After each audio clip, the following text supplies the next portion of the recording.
ফিলিস্তিনের পশ্চিম তীরে ইসরায়েলি বাহিনীকে কড়া জবাব দিচ্ছেন ফিলিস্তিনি যোদ্ধারা। জেনিনে দখলদার সেনা দলকে ঘিরে বৃষ্টির মতো গুলি ছুড়েছেন তারা। হয়েছে বোমা হামলাও। এতে বেশ কয়েকজন ইসরায়েলি সেনা নিহত হন। এর মধ্যে ফিলিস্তিনিদের জন্য বড় সুখবর এসেছে। গাজাবাসীকে অন্যত্র সরিয়ে নেওয়ার মার্কিন প্রস্তাব একজোট হয়ে জোরালোভাবে প্রত্যাখ্যান করেছে মিশর, জর্ডান, আরব আমিরাত, সৌদি আরব ও কাতার। খুলেছে রাফা সীমান্ত। অনেক আহত ফিলিস্তিনি চিকিৎসার জন্য মিশরে গেছেন।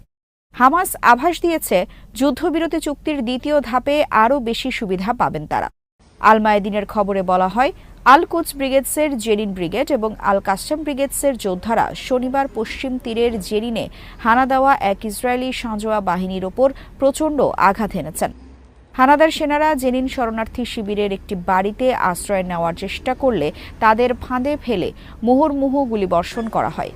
আল কুদসের বিবৃতিতে বলা হয়েছে, আল আকসা অক্ষে 10 শত্রু সেনার এক পদাতিক ইউনিট বাড়িতে আশ্রয় নেওয়ার চেষ্টা করলে তাদেরকে ফিল্ড অফ ফায়ারে আটকে রেখে সামরিক বুলডোজারে এক্সপ্লোসিভ ডিভাইসের বিস্ফোরণ ঘটানো হয়। এ সময় পয়েন্ট ব্ল্যাঙ্ক রেঞ্জ থেকে ইসরায়েলি বাহিনীর ওপর বিপুল গুলিবর্ষণ করা হয়।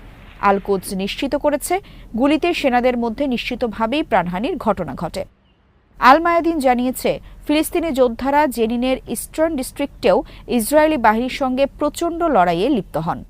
একই সঙ্গে শহরের দক্ষিণ পশ্চিমের আরাবা শহরে ব্যাপক সংঘর্ষ হয়। সেখানে প্রতিরোধ যোদ্ধারা দখলদার বাহিনীর ওপর এক্সপ্লোসিভ ডিভাইসের বিস্ফোরণ ঘটান। এদিকে জেনিনের কাবাতিয়ায় ইসরায়েলি হামলায় নিহতের সংখ্যা 5 জনে পৌঁছেছে। তুলকারেমে নিহত হয়েছেন একজন। জেনিন শহর ও শরণার্থী শিবিরে 13 দিন ধরে হামলা চালিয়ে যাচ্ছে ইসরায়েল। পাশাপাশি হামলা চলছে তুলকারেম শিবিরেও। ফিলিস্তিনি যোদ্ধারা ইসরায়েলি সেনাদের বিরুদ্ধে শক্ত প্রতিরোধ গড়ে তুলেছেন।